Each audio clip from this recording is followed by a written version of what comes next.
Good morning. It is 8:15 a.m. and today I'm spending the day in Vatican City.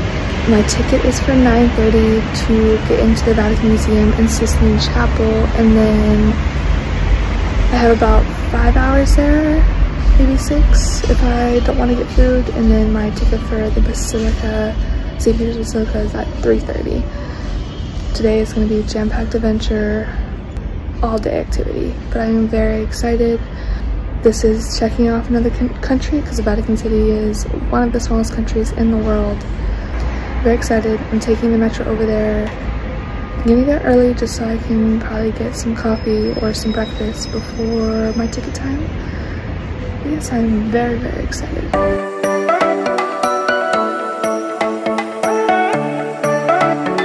I'm wearing a shoulder covering long dress because the Vatican has a dress code about not wearing anything too revealing, and everything either has to cover your shoulders or be below the knee. So yeah, one of my dresses fits the criteria, so I'm ready and hopefully won't get dress coded at the Vatican.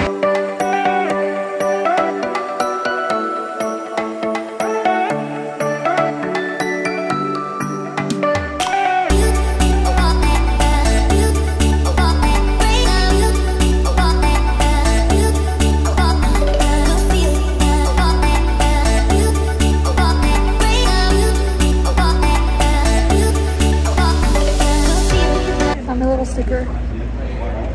I'm pretty sure I'm with the 9 o'clock group, but they just threw me in because I'm by myself, so I'm kind of getting in there early. So it's going to be a little different today because I realized that I didn't take any videos or talking points while I was in the Vatican or after. So here are my thoughts on the Vatican. 1. The Vatican is very expansive and huge. I learned that the Vatican Museum has over 70,000 pieces of art, with only around 20,000 pieces on display at any given time. I can see how people can spend the whole day here and still not see everything. I spent around 4 hours exploring the museum and the Sistine Chapel. I don't have any pictures or videos of me in the Sistine Chapel because pictures and videos were forbidden. However, I'll tell my thoughts anyway. Oh my goodness. It's a must-see. Just in awe of how detailed and colorful it was. And Michelangelo, who painted most of the Sistine Chapel, was known as a sculptor and was kind of reluctant to take on the job. However, they gave him lots of money and he did. And I kind of wonder what he would think now with how many people visit his work. And to me, it could probably be argued that he's one of the best painters and artists to ever exist. The Vatican Museum itself touches on not only the history of the church, but also the Roman Empire. And it kind of shows how Christianity and Catholicism is kind of spread around the world and how deeply it is integrated into Roman history. One thing you have probably already noticed is I took a lot of videos of the ceilings. To be honest, the ceilings were my favorite part. They were beautiful, detailed, and amazingly done designs, paintings, and carvings that really transported me to a different place.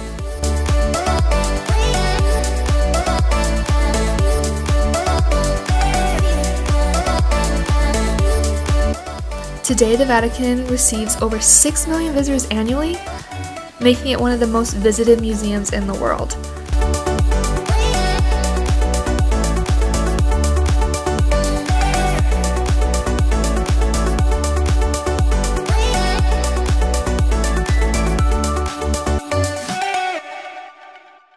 I know this is going to look really weird. I'm having gelato. I've left the Vatican Museum and the Sistine Chapel. I was there for a good 4.5 hours. I still have an hour until my tour for this St. Peter's Basilica. So I just thought I'd grab some gelato. I had like a fruit cup salad thing in the Vatican cafeteria. And I'm eating this because after St. Peter's Basilica, I'm gonna have a very early dinner at like probably around 5-ish. which I know is not the Italian way because I don't eat dinner till 8:30. But that's what I'm gonna do. Because my first authentic Italian meal after last night's debacle, I really want some pasta. Lots and lots of pasta. St. Peter's Basilica is built over St. Peter's tomb after he was crucified upside down by Emperor Nero in 64 AD. He asked to be crucified that way because he did not find himself worthy dying the same way Jesus did. The first basilica was created by Emperor Constantine and stood for over 1200 years. In the same location, the construction on the new basilica began in 1506 and took just over 120 years to complete. It took me like an hour to get in, but I had my sticker waiting for my tour guide, and I'm gonna go into St. Peter's Basilica.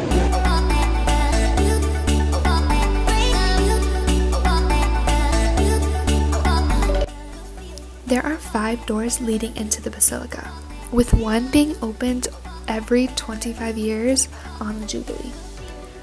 Inside the basilica itself, there are 11 chapels, 45 altars, as well as 91 popes buried underneath. One pope, Innocent XI, is actually buried in full view for visitors to see. He's fully clothed with a mask over his hands and his face, so you don't see any bone, but visitors can take pictures and look into his tomb. When I was there, access to St. Peter's statue was completely blocked off, and the guide said that they did that to prevent any more damage to St. Peter's statue. Individuals would come from all over to touch St. Peter's feet as a blessing, so much so that his toes have completely worn away.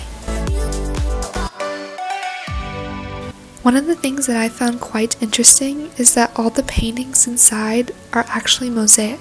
In the early 19th century, many of the paintings were deteriorating because of the human conditions in Rome, so they changed to a ceramic mosaic. However, most of the original paintings can be found in the Vatican Museum today. And to be honest, I didn't even notice, so the guide pointed it out to us. Lastly, a lot of individuals worked on the basilica over the 120 years building process, and our guide showed us where the main architect and builder kind of signed his name on one of the doors.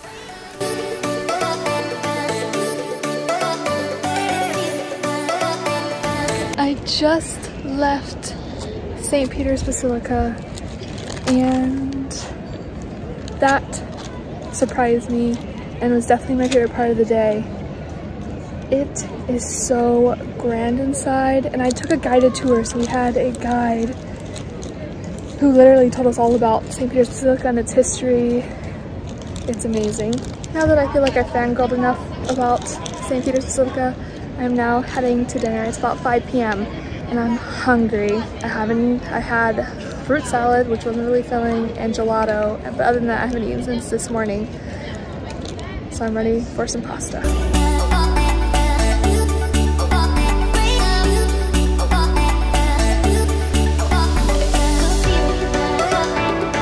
This meal is about to be really expensive, but really good.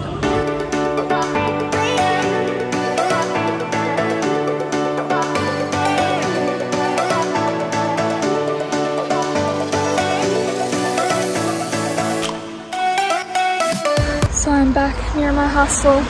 Just gonna head to the grocery store near me to get some water and for the evening. Dinner was great, however very expensive, and I said at the beginning it was going to be very expensive. I asked the waiter what he recommended. Don't do that as a traveler, because, I mean, you can if you trust the area, but I was in a tourist area and he recommended the most expensive things on the menu. I knew it was gonna happen. The meal was good though, so I can't blame him, you know. But that doesn't mean I didn't like the final price, which was a lot of money. So you might see me eating very cheap the rest of my days in Rome because of my dinner tonight.